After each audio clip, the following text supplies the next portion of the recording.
أنا العبد الذي كسب. Bismillahirrahmanirrahim. Assalamualaikum warahmatullahi wabarakatuh. Alhamdulillahi ala ihsanihi wa syukru lahu ala taufiqihi wa amtinanihi wa asyhadu an la ilaha illallah wahdahu la syarika lahu ta'ziman li sya'nihi wa asyhadu anna Muhammadan abduhu wa rasuluhu da'ila ridwanih. Allahumma salli alaihi wa ala alihi wa ashabihi wa ikhwanih. Para pemirsa, ikhwan dan akhwat, bapak-bapak dan ibu yang dirahmati oleh Allah Subhanahu wa taala. Pada kesempatan kali ini kita akan bahas kota yang kita cintai semuanya, yang kita rindukan selalu, ya. Tidak pernah bosan kita pingin ke kota tersebut. Kota yang paling dicintai oleh Allah Subhanahu wa taala, yaitu kota Makkah Al-Mukarramah, ya. Makkah Al-Mukarramah. Allah Subhanahu wa taala berfirman, wa rabbuka yakhluqu ma yasha'u wa yakhtar, dan Rabbmu lah yang telah menciptakan apa yang Allah kehendaki dan memilih apa yang Allah kehendaki. Dengan hikmahnya Allah Subhanahu wa taala memilih beberapa tempat, lokasi menjadi lokasi-lokasi yang mulia, sebagaimana Allah Subhanahu wa taala memilih beberapa waktu menjadi waktu-waktu yang spesial. Seperti bulan Ramadan, ya, adalah waktu-waktu yang spesial, atau setiap hari seperti sepertiga malam yang terakhir. Di antaranya adalah 10 hari pertama Dzulhijjah yang kita sudah masuk 10 hari pertama Dzulhijjah tersebut. Demikian juga Allah Subhanahu wa taala memilih lokasi-lokasi spesial seperti Al-Haraman atau Al-Haramain, yaitu Mekah dan Madinah, ya, yang dua tanah suci yang Allah menjadikan dia sebagai tanah haram. Tidak ada tanah haram yang ketiga, ya. Tanah haram cuma dua, Mekah dan Al-Madinah, ya. Masjid Al-Aqsa adalah masjid yang mulia, tapi Palestina bukanlah tanah haram. Apalagi pendapat orang-orang Syiah yang mengatakan Karbala lebih afdal daripada Mekah dan Madinah. Tentunya ini pendapat yang ngawur, yang tidak diyakini kecuali orang-orang Syiah Rafidhah. Kita umat Islam tahu bahwasanya tanah haram cuma dua, Mekah dan Al-Madinah. Kita ingin mengenal lebih dekat tentang keutamaan kedua kota suci tersebut. Tentu pembahasannya mungkin panjang, maka pada kesempatan kali ini saya akan memfokuskan tentang kota Mekah. Mudah-mudahan kesempatan yang lain kita akan lanjutkan tentang kota Madinah. Ikhwan dan akhwat yang dirahmati Allah Subhanahu wa taala, Allah Subhanahu wa taala bersumpah dengan kota Mekah dalam dua ayat. Yang pertama dalam surat Al-Balad dan yang kedua dalam surat At-Tin, ya. Kata Allah Subhanahu wa taala, la uqsimu bihadzal balad wa anta hillum bihadzal balad. Ya. Sungguh aku bersumpah dengan kota ini, maksudnya kota Mekah. Ya, wa anta hillum bihadzal balad, dan kamu bertempat di kota Mekah tersebut. Allah tidak bersumpah dengan kota Mekah kecuali karena kota tersebut kota yang spesial. Demikian juga Allah berfirman, wat-tini waz-zaitun wa turi sinin wa hadzal baladil amin. Wa hadzal baladil amin itu demi negeri yang aman ini, maksudnya adalah kota Mekah. Ini menunjukkan akan agungnya kota Mekah karena Allah bersumpah dengan kota tersebut, bahkan dalam dua ayat dalam Al-Quran. Maka, ya, kota Mekah memiliki banyak keutamaan. Yang pertama, ya, kota Mekah adalah kota yang paling dicintai oleh Allah Subhanahu wa taala. Dalam satu hadis ketika Rasulullah sallallahu alaihi wasallam harus terusir dari kota Mekah, maka dia meninggalkan kota Mekah dengan penuh kesedihan. Ya, ketika berhijrah. Ketika hendak meninggalkan kota Mekah, maka Nabi sallallahu alaihi wasallam berbicara kepada kota Mekah, dia berkata, "Wallahi innaki la khairu ardillah." Demi Allah, sungguhnya engkau adalah bumi yang terbaik, lokasi yang terbaik, tempat yang terbaik. Wa ahabbu ardillahi ila Allah. Dan bumi yang paling dicintai oleh Allah Subhanahu wa taala. Laula anni ukhrijtu minki ma kharajtu. Kalau bukan aku diusir, tentu aku tidak akan keluar dari engkau, wahai kota Mekah. Di sini Nabi menjelaskan bahwasanya innaki la khairu ardillah, sungguhnya engkau, wahai kota Mekah, adalah kota yang terbaik. Wa ahabbu ardillahi ila Allah, dan tanah atau lokasi yang paling dicintai oleh Allah Subhanahu wa taala, ya.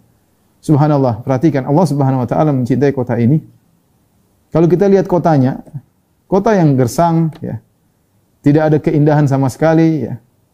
Isinya gunung-gunung, ya. Beda kalau mungkin Indonesia yang begitu indah, puncaknya, ya, atau mungkin kita ke Eropa dengan keindahannya ya.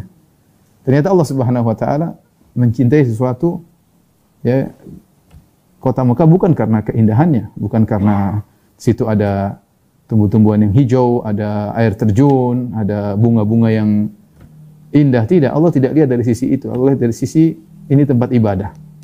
Tempat ibadah. Allah pilih tempat tersebut untuk dibangun Ka'bah dan agar orang-orang datang untuk beribadah di tempat yang asalnya gersang dan tandus tersebut.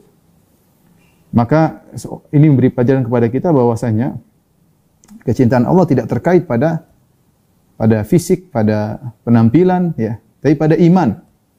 Ya, makanya dalam hadis innallaha la yanzuru ila suwarikum wala ila ajsamikum walakin yanzur ila qulubikum wa amalikum. Sebenarnya Allah tidak melihat kepada rupa kalian, kepada paras kalian, kepada jasad kalian, tapi yang Allah lihat adalah hati kalian dan amalan kalian. Ya. Kalau kita mau lihat kota, apa enak tinggal di kota Mekah ya. Tandus, kemudian gunung-gunung toh ya, kemudian mobil di sana cepat rusak karena jalannya naik turun ya. Tidak seperti kota Madinah yang rata, yang lebih teratur. Kota Mekah agak semrawut karena susah untuk diatur karena lokasinya berupa gunung-gunung. Tidak ada air terjun di sana, tidak ada pemandangan indah di sana ya. Tapi dicintai oleh Allah karena iman di sana. Ada keimanan di sana. Maka kita di dunia ini jangan terpukau dengan penampilan yang kita miliki ya.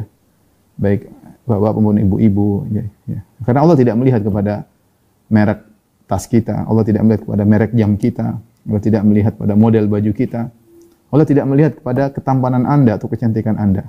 Yang Allah lihat iman.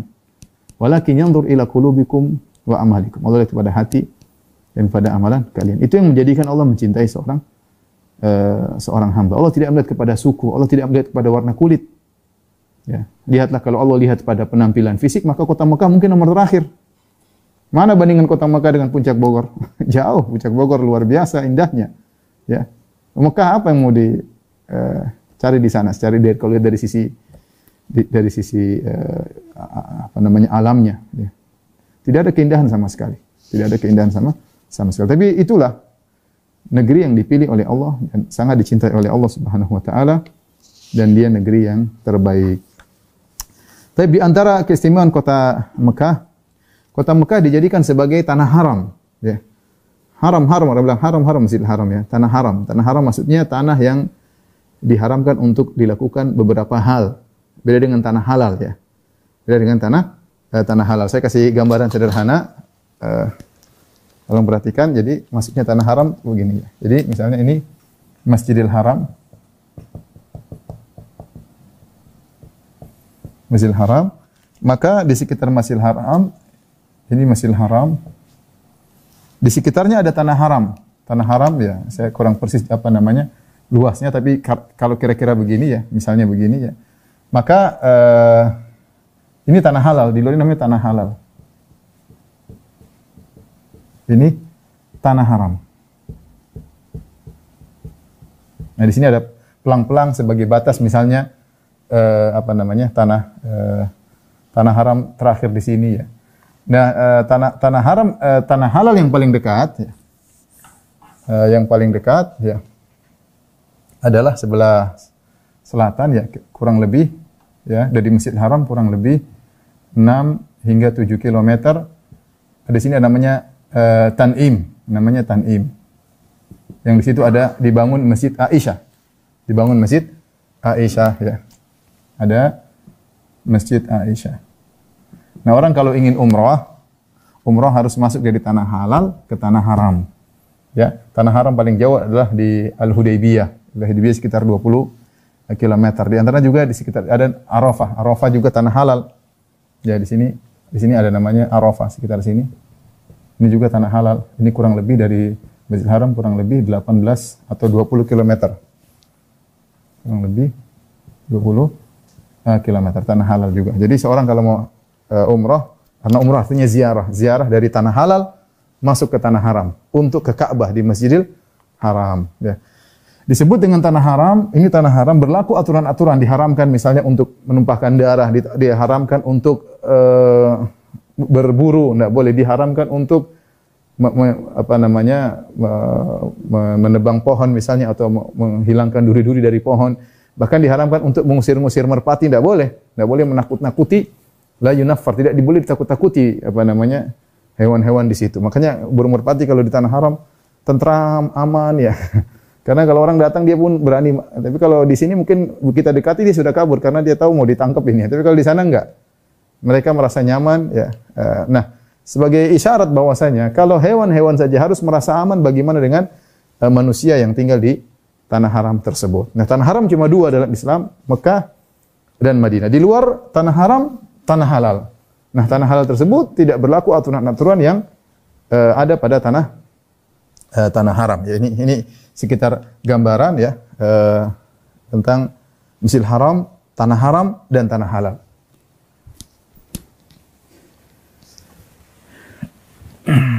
Yang mengharamkan kota Mekah adalah Allah Subhanahu wa taala melalui Nabi Ibrahim alaihissalam. Kata Nabi SAW, "Inna Makkah harramaha Allah wa lam yuharrimha an-nas."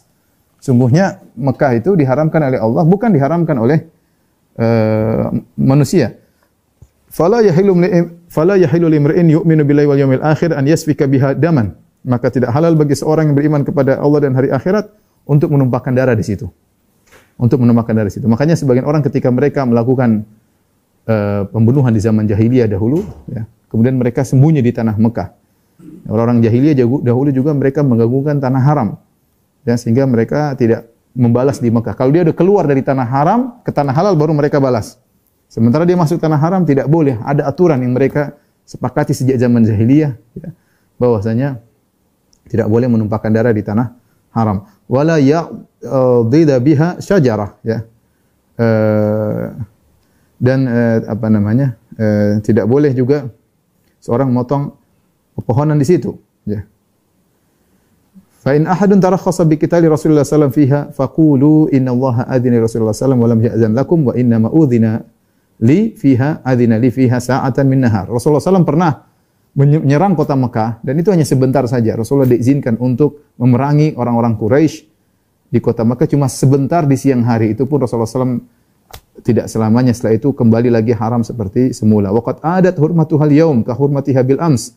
Maka telah kembali kehormatannya sebagaimana semula. Wal yuballigh syahidul ghaib. Hendaknya yang hadir menyampaikan kepada yang tidak hadir. Ya. Jadi tanah Mekah adalah tanah yang haram, ya. Tidak boleh menumpahkan darah, tidak boleh memotong pohonnya, ya.